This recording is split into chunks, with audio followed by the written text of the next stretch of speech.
ini turayini porogaramu ndashimira abantu bose mukomeza kudukurikira, ndashimira abantu bose mukomeza kudutera inkunga, kudusengera no kutuba hafi.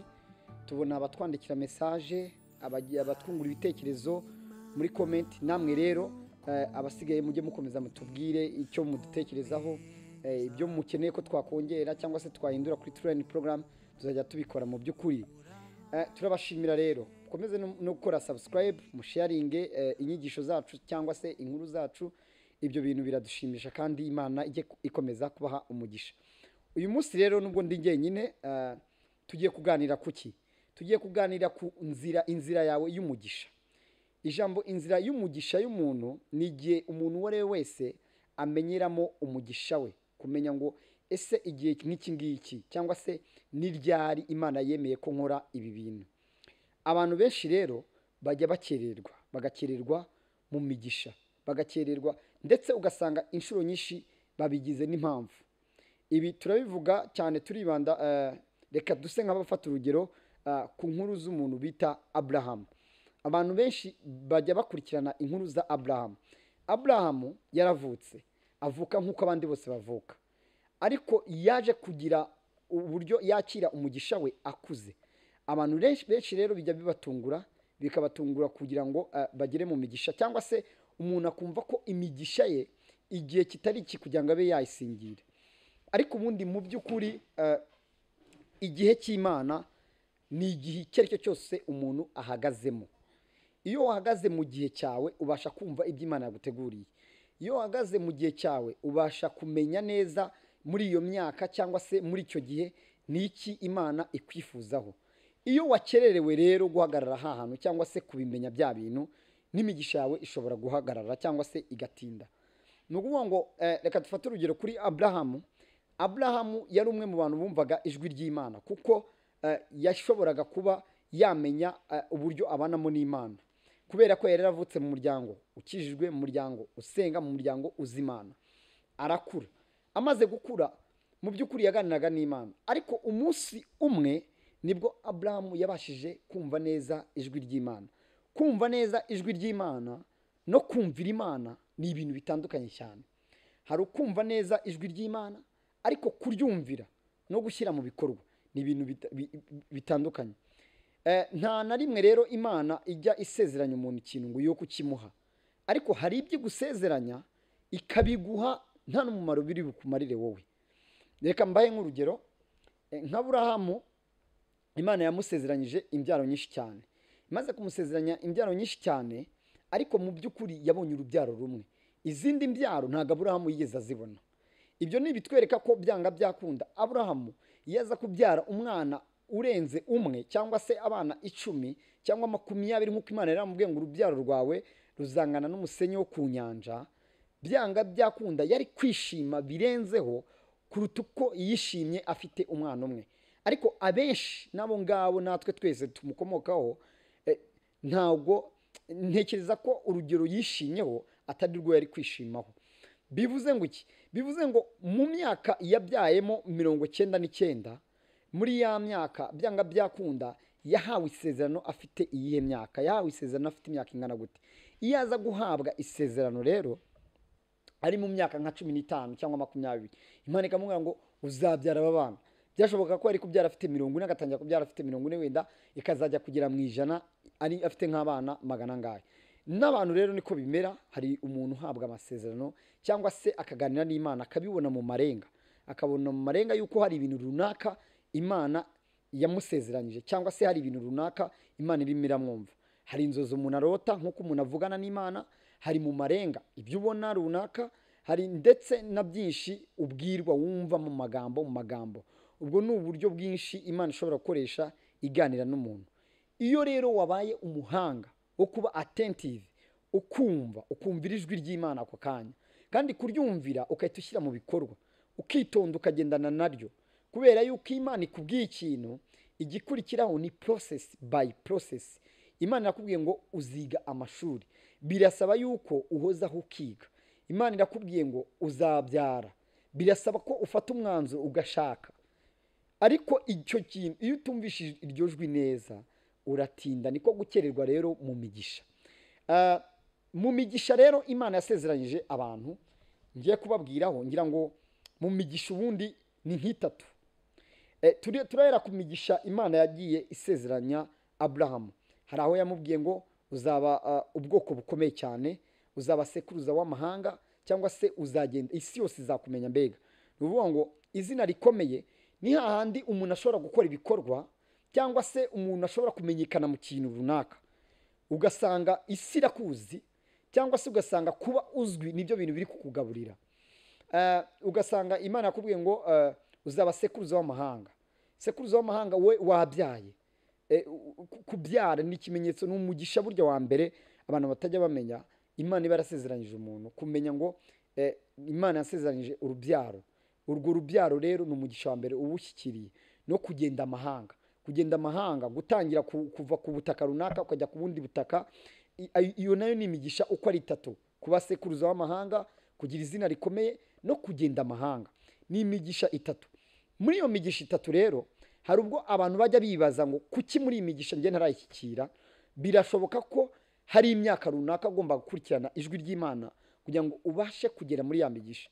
Kuko mu Befeso igice cya mbere umurongo wa 4, Imana ibwira abantu yuko ya migisha yose Imana yarayifashe ibumbira muri Kristo. Bivuze ngo kuba Kristo yaritangiye abantu byonyine birahagije ko ya migisha Imana yayiduhaye. Ahubwo icy'ingenzi nta kindi ni ukumvira Imana. Ijambo kumvira rero ni ijambo rikomeye cyane. Abantu benshi babana n'Imana, ariko bakabana n'Imana bagasenga, bakiyiriza bya bindi by'imigenzo byose, ariko kugira ngo umuntu yumvire Imana ni urundi rwego ruhambaye cyane. Wowe ubwawe urabibona yuko hari ibintu bikubaho, uravukana n'abantu batandukanye, ariko hari ibintu by'ibimenyetso runaka bigenda bikubaho bitandukanye na ba bantu. Iyo umunyabwenge rero yita kuri ibyo bintu akamenya ko ariho akoranira n'Imana. Hari abo mwiganye, hari ibintu bikubaho wowe ku giti cyawe. Aho ngaho rero ugomba kwita uhabonera Imana, ukamenya uburyo ugendanamo n'Imana. Hari n'utundi tuntu tw'utudetaye. Utwo tudetaye natwo tukwereka uburyo Imana yashyizeho bwo gushaka gukoranamo nawe.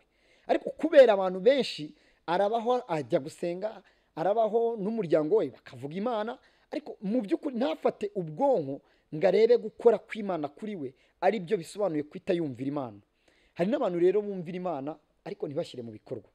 Ugasanga n'urugero umusore ndabivuga mu bantu benshi bakunda mu bintu byo kuba byo guteretana ngo bashakane cyangwa ibiki, ugasanga mu by'ukuri ufite umugisha w'uko wagira umuryango, ariko mu by'ukuri uri muri ba bantu, umusore araje buri wese uramufata nk'undi, cyangwa ntushobora no kureba uberanye nawe, ugendanye nawe.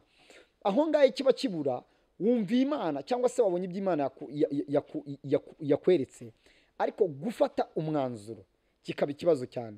Hari n'abantu rero Imana yereka indi migisha, ikakubwira iti wenda nzakugira umuntu ukomeye cyane, ikaguha akazi n'urugero. Ka kazi wakageramo, ariko ntumenye kubyaza umusaruro ibikavamo, ntumenye kwitwara neza, ntumenye gucunganwa nako. Ugasanga hari imico runaka ishobora kukubuza kumvira rya jwi ry'Imana. Kumvira ijwi ry'Imana rero no gufata umwanzuro mu byo wumvise ni ibintu bitandukanye cyane.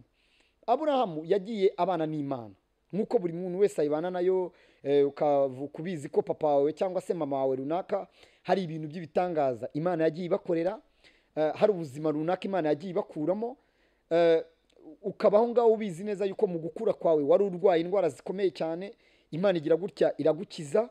Ukaba uzi neza yuko hari igihe wigeze kubura minerivare, wararize, wagize gute, ariko ibyo bihe byose Imana ikabigutambutsamo. Aho ngaho ubana n'Imana. Ariko hari n'igihe kigera aho ngaho ntufate umwanzuro cyangwa se ntiwumvire Imana. Wamaze kumenya kuri kumwe n'Imana mugendana, ariko mu by'ukuri kumvira Imana ngo umenye bya bindi yakweretse ikintu ishaka kukubwira, ukabaho ngaho ushobora no kuyumvira. Muvuze uti Imana irashaka ko niga, ndi mu ishuri ngomba kwiga cyane, ariko mu by'ukuri irashaka ko nkora iki? Warangiza kwiga ntujye mu byo yakweretse. Icyo gihe Imana wabibonye ko muri kumwe ndetse wanayumviye, ariko gufata umwanzuro ni ikindi cyiciro cya gatatu. Niyo mpamvu rero usanga hari abantu benshi babona imana babana nayo, barayiririmba, barayizi nta kibazo, ndetse baranayumvira runaka, ugasanga hari ibintu runaka wumvise kandi rimwe na rimwe ukabona amarenga, umuntu akubwira ngwino nguha akazi cyangwa se nuko gushaka umusore murabanye, ariko mu by'ukuri kugira ngo ufate umwanzuro w'ikintu imana ishaka gukora kikaba ikibazo. Biba bisaba rero ko ibyo bice bitatu ubikurikira ukabikurikiza neza kugira ngo ugere ku mugisha wawe. Kuri Aburahamu rero iyo urebye usanga nawe yarabashe kumvira imana, afata umwanzuro bitinze, noneho ayumvira akererewe. Birashoboka nabyo, ayumvira akererewe. Kumvira imana akererewe byatewe n'iki?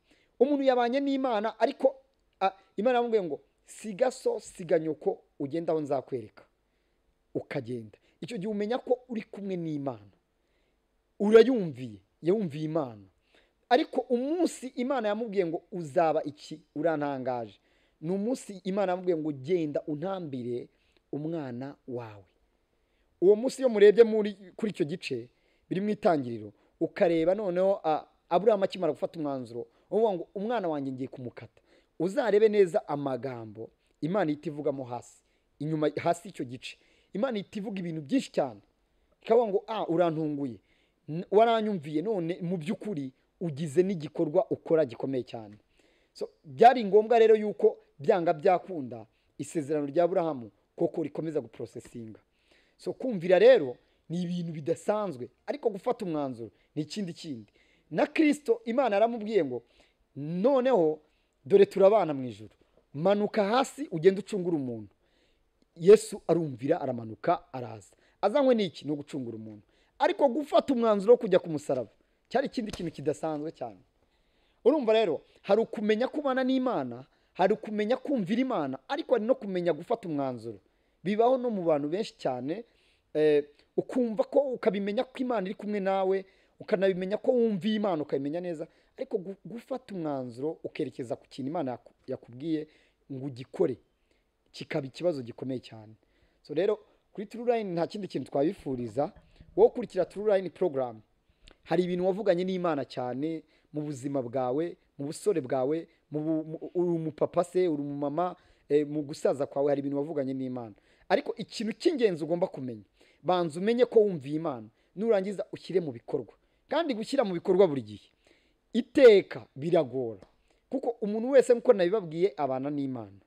Umuntu wese ashobora kumvira imana, arashobora. Hari abatanayumvira, hari abantu benshi bari ubuzima bwabo buhera aho ngaho, bagahora mu buzima bwo kuzerera mu bintu, agahora mu bintu ejo akabihoraho kubera kutumvira imana, kutamenya ngo ese imana icyo ishaka ku buzima bwanjye ni ikihe. So ari n'abandi rero bayumvire, ariko gufata umwanzuro kuko niyo etape ya nyuma igora. Niyo mpamvu nkuko nabibabwiye na Kristo yabanaga n'imana, imana arayumvira, aramanuka, araza aje kuducungura. Ariko ku musaraba nawe ubwe yaravuze ngo niba bishoboka iki gikombe kindenge. Bigaragara ko yarumviye, ariko agiye gufata umwanzuro abona ntago byoroshye. N'abantu rero iyo ugeze mu bintu bikomeye cyane, gufata umwanzuro ni ikintu kigora umuntu cyane. Ese ngewe ndashaka kuba umunya businessman, urimo urabyumva muri wowe, kandi mu by'ukuri imana muri kumwe, uri umukristo, urasenga, cyangwa se uri umuyisilamu, urasenga buri munsi ubana n'imana, urabizi ko ukiranuka muri byose. Hanyuma urimo uranayumva ko urimo urumva passion yawe ko ukwiriye gukora business, ukwiriye kujya kwiga, ukwiriye kuba umuyobozi runaka wakwiyamamaza, ukwiriye se kubaka inzu, ukwiriye se cyangwa kuba wakwapurayinga izo za scholarship, cyangwa se ukapurayinga n'ibintu bya green card. Ariko gufata umwanzuro kikaba ikibazo gikomeye cyane. Nuko gufata umwanzuro gafatwa nk'akantu k'akadomo, ariko kugira ngo ako kadomo ugakozeho intoki kiba ari ikibazo cyane.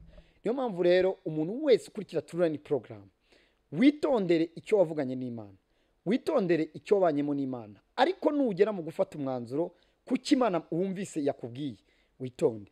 Abantu benshi barota inzozi zitandukanye, umuntu akarota ibintu ariko kugira ngo abisobanukirwe kikaba ikibazo. Ukamenya ngo narose inzozi hari umuntu uri kunyirukankana, narose inzozi hari umuntu umere nabi, narose inzozi inka zinyirukankana, narose inzozi ndi kurwana n'umuntu, narose inzozi ndi kumwe n'imbwa, narose inzozi hari umukobwa turi kumwe, ibintu bitameze neza. Bimeze biti exactly wamaze kumenya kuri kumwe n'imana, ikindi wamaze kumenya ko wumviye Imana, ariko fata umwanzuro w'ikintu kimwe kiri aho ngaho. Gufata umwanzuro ni igihe uzamenya bya bintu ugahita uvuga ati nimba ngewe ndi mu nzira y'uburyarya narose ndi kumwe n'imbwa, nimba ndi mu nzira itameze neza mpita ngaruka. Wafashe umwanzuro, umwanya nugera ku mwanzuro wawe uzahita ubona resulta. So rero ni ibintu byinshi cyane. Umubosi wawe urabona bimeze gute? Ntibimeze neza, arimo arakushinja ibintu runaka, urabona mu kazi amasituwasiyo yahindutse. Ubwo ni uburyo umuntu ashobora kuba abonamo Imana, ni uburyo umuntu ashobora kumviramo Imana. Ariko niki ukora? Icyo ukora nta kindi.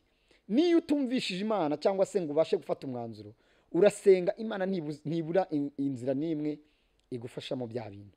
Nta kindi rero ukora wowe, uwakweretse bya bintu ntashobora byanga byakunda, ashaka n'izindi nzira, ashaka n'andi marenga. Bibaho rero yuko abantu batinda muri urwo rugendo.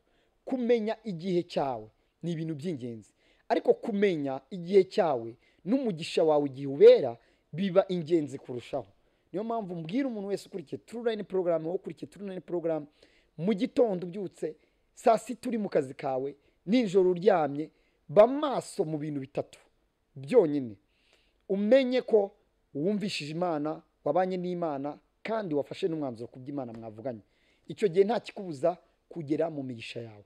Bya bindi bakubwira bati twebwe ngewe Imana iranzi cyangwa iyo ubaye umuntu usinziriye, iyo ubaye umuntu utiteye ku kintu, waba usenga cyane waba udasenga cyane, umuntu wese abana n'Imana, wese abana n'Imana, kuko Imana ikunda umuntu wari wese. N'umuntu wese afite uburenganzira bwo kumva Imana, n'umuntu wese afite uburenganzira bwo gukora ikintu Imana yamubwiye, akagishyiraho umwanzuro, akagifataho umwanzuro, akagikora. Ariko si buri wese ubasha gufata umwanzuro ngo akore icyo kintu. Ibyo rero ntabwo biba ku muntu ngo nuko asenga cyane cyangwa iki. Igihe icyo ari cyo cyose waba udasenga, Imana ikakubwira ngo business ikora iki, bikaba ngombwa ko iryo jwi uryumvira ugahita ushora amafaranga yawe exactly urunguka. Niyo mpamvu uzajya kubona ukabona hariho umukire, hariho umukene, hariho umuntu ni umupagani, ni umunyangeso mbi, ni umunyabyaha, ni ibiki, ukabona ni umukire. Ariko ukabona runaka niwe uri kubyara abana beza, niwe uri kubyara abana biga b'abahanga n'ibiki, imigisha mbega iyi ngiyi ukabona niwe amahirwe ari kugeraho. Kubera iki? Yabashije kubana n'Imana, nubwo watabizi afite ukuntu abanamo nayo, ariko yabashije kuyumvira ashyira mu bikorwa. Abantu basenga rero babana n'Imana kuruta abantu badasenga, ndetse banumva n'Imana kuruta abantu badasenga. Ariko iyo bigeze ku mwanzuro ntago bireba ku muntu usenga cyangwa udasenga. Niyo mpamvu kuri True Line Program, waba usenga waba umara umwaka mu masengesho, witondere uburyo ubanamo n'Imana, n'uburyo wumvira Imana, n'uburyo ufatamo umwanzuro. Igihe cyose ibintu bikugarukamo aba ari amajwi y'Imana. Iyo usenga ibintu bikakugarukamo cyane, Satani ntabwo yakwivangamo, kuko ngo nta mweru ubana n'umukara, icyo gihe aba ari umweru gusa. Rero ugerageza uhite wapurayinga icyo uvuganamo n'Imana, kugira ngo ubashe gufata umwanzuro ugere mu migisha yawe. So ndarangije rero kuri True Line Program. Turagushimira kuko ubana natwe, turagushimira kuko ukomeza kudushyigikira wowe ukurikira True Line Program. Ni byinshi tuzababwira, icyo tubasaba gusa mukomeze mube mu ijambo ry'Imana, kandi nimumara kuba mu ijambo ry'Imana murikuremo ubuzima bwanyu bufatika hano ku isi. Imana ibahe umugisha.